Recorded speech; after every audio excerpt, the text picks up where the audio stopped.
According to the ancient tradition, during the night between 4th and 5th August in 352 AD, the wealthy Roman patrician Giovanni had a vision in his sleep of the Virgin Mary, who asked him to build a basilica dedicated to her where he would have found miraculous snow the following day. On that morning, Giovanni went and spoke to Pope Liverio, who admitted to have had the same vision. The snow was actually discovered on the nearby hill, and the basilica, which is now called Santa Maria Maggiore, was built on that place. 352年8月4日と5日にかけて、ジョバーニという貴族が夢の中でビジョンを見ます。そしてその夢の中に聖母マリアが現れ、ジョバーニに教会堂を聖母マリアに捧げるようにと告げます。そしてその場所で、その翌日、聖母マリアはジョバーニに雪の奇跡を見るだろうと告げたと言われています。で、ジョバーニはレベリオ法王に告げると、法王も同じビジョンを見たことを認めたというのです。そしてその場所で実際雪が降ったと言われ、繰り返します。その場所で実際雪が降ったと言われ、その場所に後にサンタマリア・デラ・ニーヴェと呼ばれる教会堂が建てられました。現在サンタマリア大聖堂と呼ばれている聖堂がそれです。ローマンカトリックにおいても最重要の大聖堂の一つとなっています。Hiroshi Hayashi、浜祭りジャパン。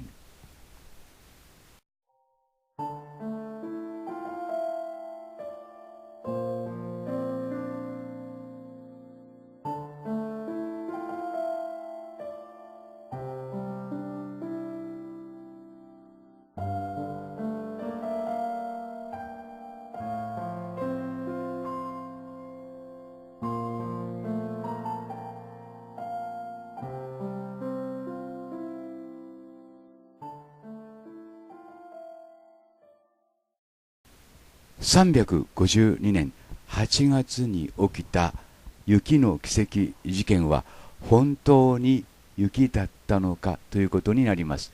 で、もう一枚の絵が残っています。右の絵がその絵です。同じく、サンタマリア・マジョーレ大聖堂に残っている絵ですけども、この中に雪らしきものが表現されています。赤枠で囲ってみました。拡大してみます。このような形で8月という真夏にですね、このような雪が降ったというのですが、これは本当に雪なのかということなんですけども、同じくサンタマリア・マジョーレ大聖堂に残る絵の中にはですね、明らかに UFO と思われる物体が描かれています。この物体に注意してください。これは誰が見ても UFO です。今更検証するまでもありません。で、この UFO とエンジェルヘアということになるわけですけども、 UFO が現れるとですね、このエンジェルヘアも現れるということはよく知られています。ファティマの踊る太陽事件の時もそのエンジェルヘアが現れたと言われています。で、エンジェルヘアといえば同じくイタリア・フロレンスで現れたエンジェルヘア事件があります。まずその動画をご覧になってください。私、林博はエンジェルヘアが雪に間違えられたのではないかと考えています。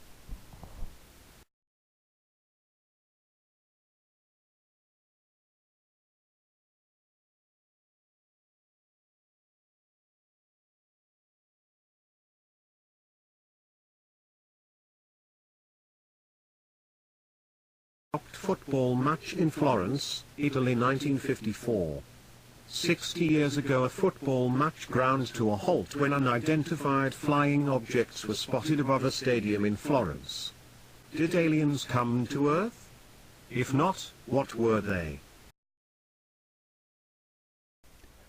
60年前の1954年の10月27日のことでした。イタリアのフロレンスの上空に UFO が現れ、サッカーの試合が中断されるという事件が起きました。エイリアンが地球へやってきたというのでしょうか。もしそうでないというのなら、彼らは一体何だったというのでしょうか。Hiroshi Hayashi、浜祭りジャパン。It was the 27th of October 1954, a typically crisp autumn day in Tuscany. The mighty Fiorentina club was playing against its local rival Pistoiese. 10,000 fans were watching in the concrete bowl of the Stadio Artemi Franchi. But just after half-time the stadium fell eerily silent, then a roar went up from the crowd. The spectators were no longer watching the match, but were looking up at the sky, fingers pointing. The players stopped playing, the ball rolled to a standstill. One of the footballers on the pitch was Ardico Magnini. He was something of a legend at the club and had played for Italy at the 1954 World Cup. I remember everything from A to Z, he says. It was something that looked like an egg that was moving slowly. Everyone was looking up and also there was some glitter coming down from the sky, silver glitter. We were astonished, we had never seen anything like it before. We were absolutely shocked. Play was suspended because spectators saw something in the sky, according to the referee's match report.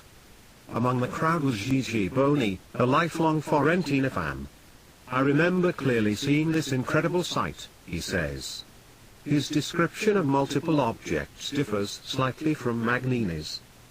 They were moving very fast and then they just stopped.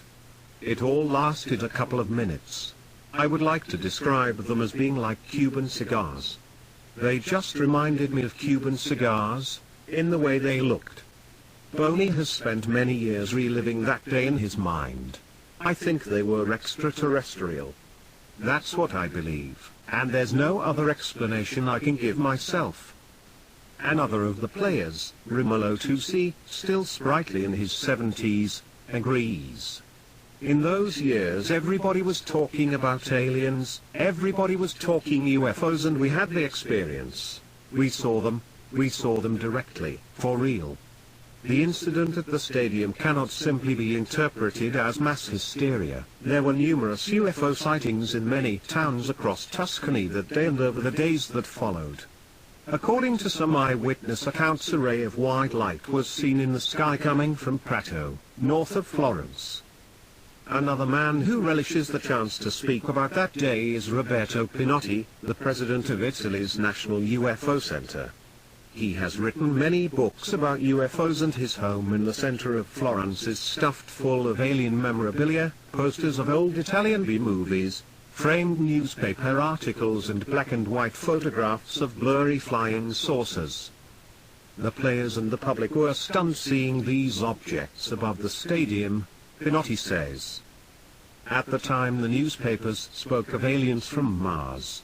Of course now we know that is not so, but we may conclude that it was an intelligent phenomenon, a technological phenomenon, and a phenomenon that cannot be linked with anything we know on Earth. He's also intrigued by the material that fell from the sky, what Magnini describes as silver glitter. A wave of flying saucers over Italy, reported the Domenica del Corriere 3 years later, with thanks to the Fondazione Corriere della Sera for the use of material from their historic archives. It is a fact that at the same time the UFOs were seen over Florence, there was a strange, sticky substance falling from above. In English we call this angel hair, says Pinotti. The only problem is after a short period of time it disintegrates. As a 10-year-old boy he witnessed this phenomenon himself. I remember, in broad daylight, seeing the roofs of the houses in Florence covered in this white substance for 1 hour and, like snow, it just evaporated. No one knows what this strange substance has to do with UFOs. Variously described by witnesses as similar to cotton wool or cobwebs, the substance was hard to collect because it disintegrated on contact, but some people were determined to find out what it was. One of them was a journalist at the Florentine newspaper La Nazione, the late Giorgio Bettini. In 2003 he told an Italian television program, Voyager, how on that day he received hundreds of phone calls about the sightings. From the offices of La Nazione in the center of town his own view of the sky was blocked by the cathedral, so he went up to the top of the newspaper's building to see what everyone was talking about. The 81-year-old recalled seeing shiny balls moving fast towards the dome of the cathedral. Bettini ventured out to investigate. He came across a wood outside the city that was covered in the white fluff. He gathered several samples by rolling them up on a matchstick, and took them to the Institute of Chemical Analysis at the University of Florence. When he got there he found that others had done the same. The lab, led by respected scientist Professor Giovanni Canarai, subjected the material to spectrographic analysis and concluded that it contained the elements boron, silicon, calcium and magnesium, and that it was not radioactive. Unfortunately this did not provide any conclusive answers, and the material was destroyed in the process. Could it have come from a UFO? It's an absolutely silly idea. Science totally rejects this idea, says US Air Force pilot turned astronomer James McGaha. From the Grasslands Observatory in southeastern Arizona he has spent more than 40,000 hours staring at the night sky. Not to mention the additional hours he's spent in the cockpit of US fighter jets. You know, the whole UFO phenomenon is nothing but myth, magic and superstition, wrapped up in this idea that somehow aliens are coming here either to save us or destroy us, he says. In McGaha's view, the whole spectacle, angel hair and all, was nothing more than migrating spiders. When I looked at this case originally I thought perhaps it was a fireball, a very bright meteor breaking up in the atmosphere. They can be cigar-shaped with pieces breaking off. But it became fairly apparent that this was actually caused by young spiders spinning webs, very, very thin webs. The spiders use these webs as sails and they link together and you get a big glob of this stuff in the sky, and the spiders ride on this to move between locations. They just fly on the wind, and these things have been recorded at 14,000 feet above the ground. So, when the sunlight glistens off this, you get all kinds of visual effects. As some of this stuff breaks off and falls to the ground, this all seems magical, of course, says McGaha. But I'm fairly confident that's what happened that day. This theory is backed up by the fact that September and October are the months when spiders in the northern hemisphere migrate, and spectacular spider migrations still make headlines today. But it hasn't convinced everyone. Of course I know about the migrating spiders hypothesis. It's pure nonsense. It's an old story and also a stupid story, says Pinotti. He disputes the spider theory because of the chemical analysis of the angel hair samples. Spider silk is a protein, an organic compound containing nitrogen, calcium, hydrogen and oxygen, not the elements reportedly found in the samples Bettini and others brought to the university. 60 years on, the chances of determining the cause of the incident are slim. I wouldn't trust any reports of an old and strange event like this unless I'd seen the data, says science writer Philip Ball. He agrees that the elements said to have been observed in the angel hair don't seem to tally with the spider theory. Magnesium and calcium are fairly common elements in living bodies. Boron and silicon much less so. But if these were the main elements that the white fluff contained, it doesn't sound to me as though they'd come from spiders, he says. So it all remains a mystery. No matter what the scientists say, those who were there are convinced that what they saw was unlike anything on Earth. Rimolo Tusi just feels lucky to have been there. His eyes dance excitedly as he remembers that curious day. I was spellbound and I was also so happy.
UFO 現象に伴ってエンゼルヘアが現れるという報告はローマ時代の昔からあります。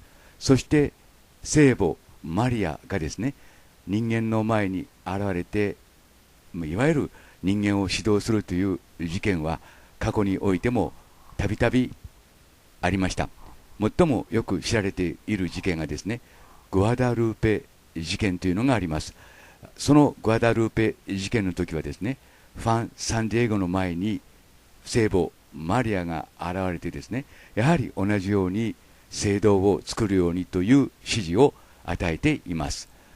つまり今ご覧いただいているのは、これは現在の、雪の奇跡事件を再現した祭りということになりますが、雪ではなくて実は UFO 現象に伴うエンゼルヘアであると解釈すると、その謎も解けるということになります。